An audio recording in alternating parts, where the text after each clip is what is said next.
Good morning everyone.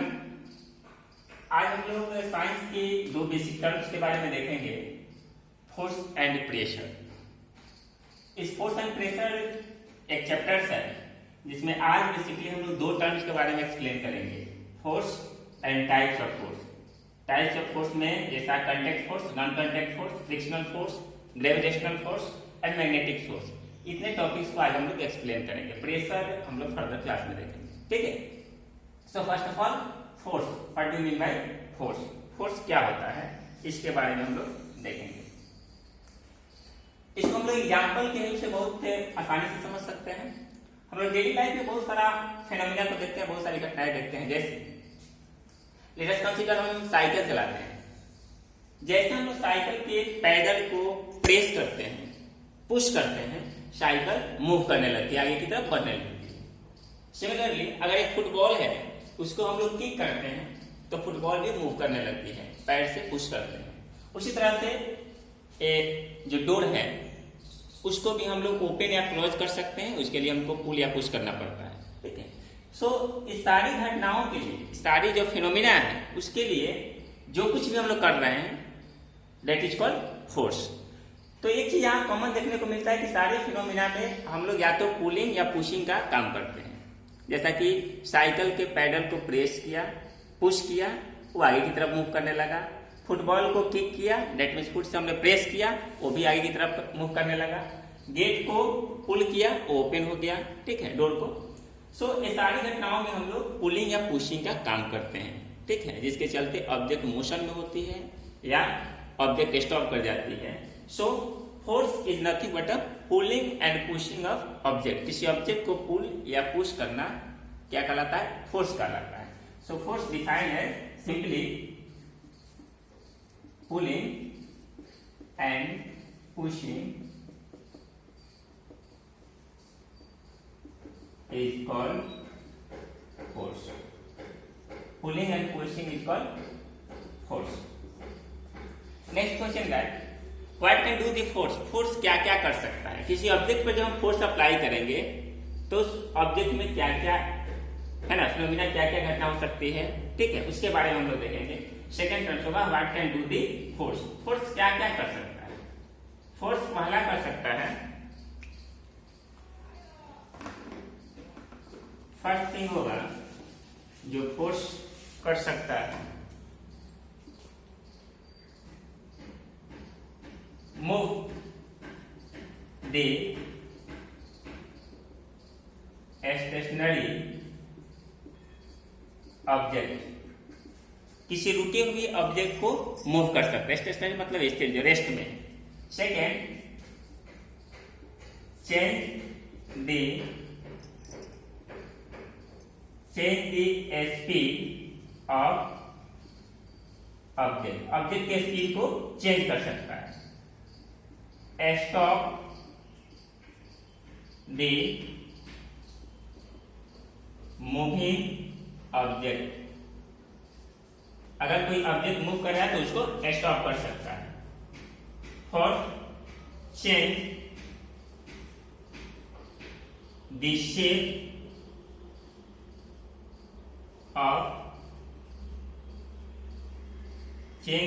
Of object. इतना सारी word को फिनोमिना को फोर्स कर सकता है। जैसा रेस्ट में ऑब्जेक्ट है, उसके फोर्स अप्लाई करेंगे, वो मोशन में आ जाएगा, मूव करने लगेगा। ऑब्जेक्ट अगर मोशन में फोर्स लगा करके अप्लाई करके हम उसको स्टॉप कर सकते हैं, ठीक है। ऑब्जेक्ट के स्पीड को इंक्रीज या डिक्रीज कर सकते हैं, या ऑब्जेक्ट के शेप और साइज को चेंज कर सकते हैं। फोर्स इतने सारे कार्य को कर सकता है। बात करें यूनिट ऑफ फोर्स की। यूनिट ऑफ फोर्स होता है न्यूटन, ठीक है। फोर्स कैसा यूनिट होता है? न्यूटन। ये सारी काम थे फोर्स के। एक याद रखना है आप ये कि बैलेंस और एक नॉन बैलेंस, अनबैलेंस फोर्स होता है। किसी ऑब्जेक्ट के शेप और साइज, जैसे हमने बताया कि शेप को चेंज कर सकता है फोर्स, वहां पे हम लोग बैलेंस फोर्स अप्लाई करते हैं तो ऑब्जेक्ट का साइज, शेप चेंज कर सकता है। और अनबैलेंस फोर्स होगा तो ऑब्जेक्ट मोशन में आ सकती है, मूव कर सकती है, ठीक है। जैसे एक राइप मैंगो है, उसको हम प्रेस करेंगे, ठीक है, उसकी शेप चेंज कर जाती है। ठीक है। नेक्स्ट टाइम हम लोग देखेंगे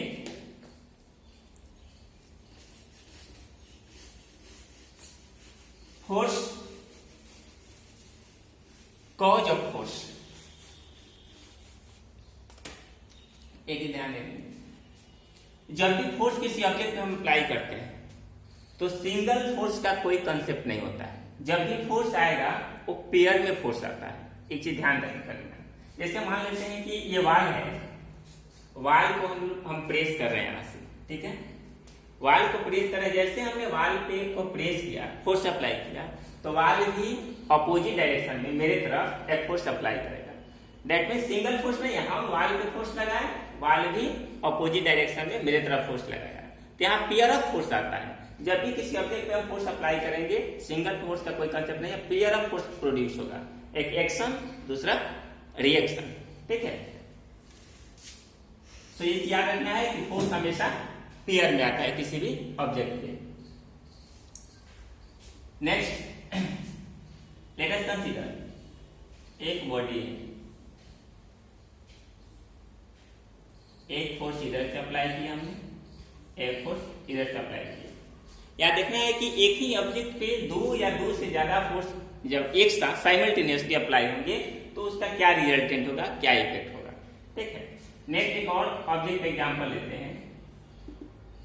इस पे हमने फोर्स अप्लाई किया, फिर एक और फोर्स अप्लाई किया, दोनों फोर्स एक ही डायरेक्शन में। जब किसी ऑब्जेक्ट पे एक ही डायरेक्शन में फोर्स अप्लाई होगा, जैसे मान लेते हैं कि 5 न्यूटन है, ये 2 न्यूटन है, ये टोटल फोर्स हो जाएगा, रिजल्टेंट फोर्स हो जाएगा 5 + 2 = 7 न्यूटन। जब डायरेक्शन एक हो, इस चीज को याद रखना है। लेकिन जब अलग अलग डायरेक्शन में फोर्स अप्लाई होता है उस समय इस तरह से सिंपल एडिशन हम लोग नहीं कर सकते, ठीक है। तो मान लेते हैं ये 3 न्यूटन फोर्स है, ये 3 न्यूटन फोर्स है, जो कि इसका डायरेक्शन इधर है, इसका डायरेक्शन इधर है। उस समय क्या होगा, फोर्स बैलेंस हो जाएगा, ठीक है। इधर 3 बैलेंस हो जाएगा, दैट मींस रिजल्टेंट फोर्स हो जाएगा यहाँ पे 0। तो फोर्स को सिंपली ऐड तब कर सकते हैं जबकि सारे के सारे फोर्स एक डायरेक्शन में, ठीक है। अगर अलग अलग डायरेक्शन में फोर्स अप्लाई होंगे तो सिंपल ऐड हम लोग नहीं कर सकते हैं, और रिजल्टेंट उधर जाएगा जिस डायरेक्शन में फोर्स ज्यादा होगा। जैसे एक और एग्जाम्पल में क्लियर हो जाएगा। अगर मान लेते हैं जैसे हमने 10 न्यूटन का फोर्स अप्लाई किया है और इस डायरेक्शन में 2 न्यूटन का फोर्स है, तो ये 7 न्यूटन उस डायरेक्शन की तरफ फोर्स वर्क करेगा, है ना। तो डिफरेंट टाइप्स डायरेक्शन के अकॉर्डिंग फोर्स डिपेंड करेगा, है ना। आगे हम लोग देखेंगे इसके बारे में कि फोर्स वेक्टर क्वांटिटी जो डायरेक्शन पर भी डिपेंड करता है। तो 2-3 चीज हम लोग यहाँ कंसेप्ट को क्लियर किए कि simply pulling and pushing that is called force. Force object के शेप साइज को चेंज कर सकता है, स्टेशनरी ऑब्जेक्ट को मोशन में ला सकता है, मूविंग ऑब्जेक्ट को स्टॉप कर सकता है, ठीक है। दूसरी चीज की फोर्स हमेशा पेयर में आएगा, सिंगल फोर्स का कंसेप्ट कोई कंसेप्ट नहीं है। एक एक्शन फोर्स और एक रिएक्शन फोर्स, जैसे ही फोर्स अप्लाई करेंगे एक अपोजिट डायरेक्शन में वो ऑब्जेक्ट भी खुद फोर्स अप्लाई करेगा, ठीक है। जब एक ही डायरेक्शन में सारे फोर्स हो तो हम लोग उसको ऐड कर सकते हैं सिंपल एल्जेब्रिक मेथड से। अलग अलग डायरेक्शन में फोर्स अप्लाई हो तो सिंपल हम लोग ऐड नहीं कर सकते हैं। जिस डायरेक्शन में फोर्स ज्यादा होगा उधर ही मेरा ऑब्जेक्ट का मूवमेंट होगा, ठीक है। फर्दर में टॉपिक होगा टाइप्स ऑफ फोर्स। जैसा कि आप बोर्ड पे देख सकते हैं, टाइप्स ऑफ फोर्स।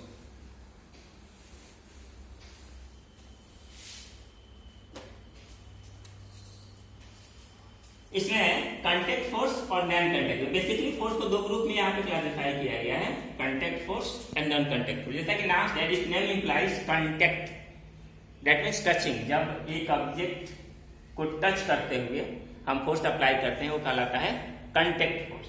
जैसे इस बोर्ड पे हम फोर्स अप्लाई करें तो बोर्ड से मेरा जो पाम है वो टच कर रहा है ना, ये that types of force is called contact force. और जो force without contacting that exerts from distance of the objects, that is called non-contact force. As examples, gravitational force, magnetic force, that is example of non-contact force, and muscular force, that is the good example of contact force.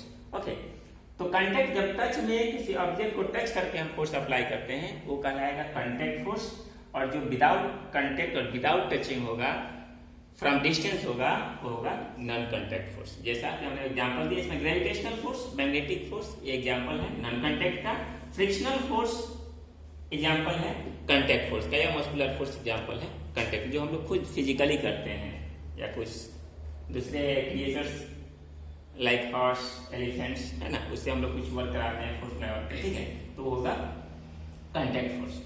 इसमें one by one हम explain करेंगे। First one को देखते हैं। Contact force में है frictional force. Frictional force, frictional force क्या है? जैसे कि हमने बताया कि कांटेक्ट फोर्स है। दूसरी चीज कि ये ऑब्जेक्ट के मोशन के अपोजिट डायरेक्शन में फोर्स अप्लाई करता है।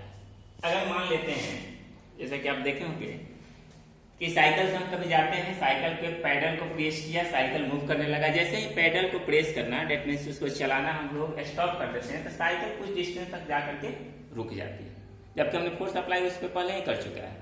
कुछ समय के बाद साइकिल जाके रुक जाती है। रुकने का मेन कॉज है फ्रिक्शन। अगर फ्रिक्शन नहीं होता तो साइकिल कंटिन्यू चलते रहता, कभी नहीं रुकता।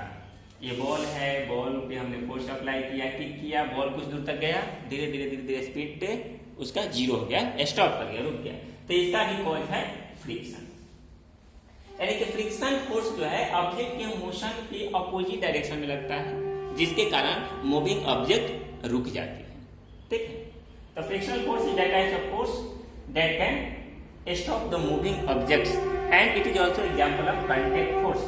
कांटेक्ट में कभी भी बॉल मूव करेगा तो प्लेन के कांटेक्ट में मूव करेगा, है ना, साइकिल भी मूव करेगा तो किसी के कांटेक्ट में करेगा। तो इसका ये काम है मूविंग ऑब्जेक्ट को स्टॉप कर देना। एक याद रखना, इसे लगता है कि मूविंग ऑब्जेक्ट को स्टॉप कर देता है, काश एक बार साइकिल को प्रेस करते हो, कंटिन्यू चलते रहता, हमको ज्यादा फोर्स अप्लाई करने की जरूरत नहीं पड़ती, ज्यादा लेबर करने की जरूरत नहीं पड़ती, है ना, इसलिए लगता है कि ये यूजलेस है। लेकिन ऐसा नहीं है कि बहुत काम का चीज है फ्रिक्शनल फोर्स। फ्रिक्शनल फोर्स अगर नहीं होता तो कोई मूविंग ऑब्जेक्ट कभी रुकती नहीं, है ना। किसी मूविंग ऑब्जेक्ट को रोकने में मेन जो रोल परफॉर्म करता है, major role, that is frictional force है। साइकिल पे भी हम ब्रेक लगाते हैं तो क्या होता है, उसके पैडल के साथ एक रबर कांटेक्ट में आता है, टच में, है ना, जिसके चलते वो धीरे धीरे करके रुक जाता है। सो किसी ऑब्जेक्ट मूविंग ऑब्जेक्ट को रोकने के लिए फ्रिक्शनल फोर्स बहुत जरूरी है। और साथ ही साथ बहुत जगह पे हमको फ्रिक्शन बढ़ाने की जरूरत पड़ती है, बहुत जगह पर फ्रिक्शन घटाने की जरूरत पड़ती है। आप कैरम बोर्ड देखे होंगे, कैरम बोर्ड प्ले करने के पहले हम लोग उस पर पाउडर इस्तेमाल करते हैं ताकि उसकी फ्रिक्शन कम हो जाए, बहुत आसानी से मेरा जो स्ट्राइकर है वो मूव कर सके, ठीक है। नेक्स्ट लुब्रिकेंट का हम लोग यूज करते हैं, ठीक है, लुब्रिकेंट का यूज करते हैं ताकि फ्रिक्शन कम हो वहां पे, है ना। तो बहुत जगह पे हम लोग फ्रिक्शन को कम या ज्यादा करने की जरूरत, जैसे ब्रेकिंग करते हैं तो अब फ्रिक्शन बढ़ता है, जिसके चलते वो स्टॉप हो जाता है। जहां पे ऑब्जेक्ट के मोशन को ज्यादा करना है, इंक्रीज करना है, वहां फ्रिक्शन को घटाएंगे, और जहां पे मोशन को स्टॉप करना है वहां पे फ्रिक्शन को बढ़ाएंगे, ठीक है। तो ये था फ्रिक्शनल फोर्स। नेक्स्ट टॉपिक होगा जो कि नॉन कांटेक्ट फोर्स का होगा ग्रेविटेशनल फोर्स, ठीक है। Gravitational force that is example of non contact force. जैसे कोई ऑब्जेक्ट ऊपर है, हम लोग ऊपर की तरफ थ्रो अप किए और कुछ समय के बाद नीचे की तरफ आ जाती है due to a force exert by the earth, ठीक है। अर्थ एक फोर्स पे अप्लाई करती है जिसके चलते धीरे धीरे नीचे की तरफ आ जाती है, ठीक है। तो एक चीज याद रखना है कि यूनिवर्स में जो भी ऑब्जेक्ट है, सारे ऑब्जेक्ट दूसरे ऑब्जेक्ट को अपने तरफ अट्रैक्ट करते हैं। ऐसा नहीं है कि अर्थ ही सारी ऑब्जेक्ट को अपने तरफ अट्रैक्ट करती है, हर एक ऑब्जेक्ट दूसरे ऑब्जेक्ट को अट्रैक्ट करता है। अगर दो चेयर है तो एक चेयर दूसरे चेयर को अट्रैक्ट कर रहा है, दो पर्सन एक जगह है तो एक दूसरे को अट्रैक्ट कर रहा है ना। तो वो कहलाता है ग्रेविटेशनल फोर्स। उसी को अर्थ के टर्म में हम ग्रेविटी कहते हैं। और अर्थ के तरफ ग्रेविटी जो है, ग्रेविटी को हम ज्यादा फील कर पाते हैं, रियलाइज कर पाते हैं, इसलिए कि अर्थ का मास बहुत ज्यादा है। जिस ऑब्जेक्ट का मास बहुत ज्यादा है उसकी ग्रेविटेशनल फोर्स भी ज्यादा होगी, अट्रैक्शन फोर्स ज्यादा होगी, इसीलिए अर्थ को हम लोग फील कर पाते हैं। बाकी ऑब्जेक्ट का ग्रेविटेशनल फोर्स इतना कम है कि हम उसको रियलाइज नहीं कर पाते, ठीक है। So gravitational force is a non contact force, that is the attraction force of two objects having some mass, ये दो ऑब्जेक्ट के बीच का अट्रैक्शन फोर्स होता है, इट इज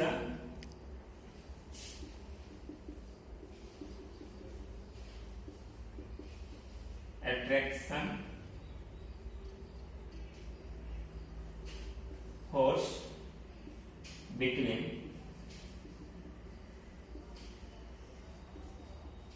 two object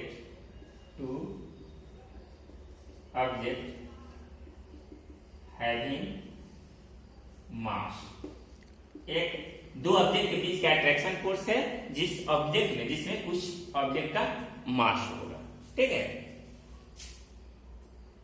और ये बताया कि मास ज्यादा होने से ग्रेविटेशनल फोर्स बढ़ती है, जिसके चलते हम लोग अर्थ की ग्रेविटेशनल फोर्स को फील कर पाते हैं, बाकी ऑब्जेक्ट की ग्रेविटेशनल फोर्स को फील नहीं कर पाते हैं। नेक्स्ट है मैग्नेटिक फोर्स, जैसा कि आप ऑलरेडी जान रहे हैं मैग्नेट के बारे में, 7th क्लास में पढ़े होंगे। मैग्नेट की पोल में अट्रैक्शन और रिपल्सन फोर्स होता है, similar poles repulsion and same different pole है अट्रैक्शन फोर्स। तो पोल जो एन और एस पोल होता है मैग्नेट में, उसके द्वारा हम लोग अट्रैक्शन और रिपल्सन फोर्स को वहां पे देख पाते हैं, ठीक है। तो ये था मैग्नेटिक फोर्स।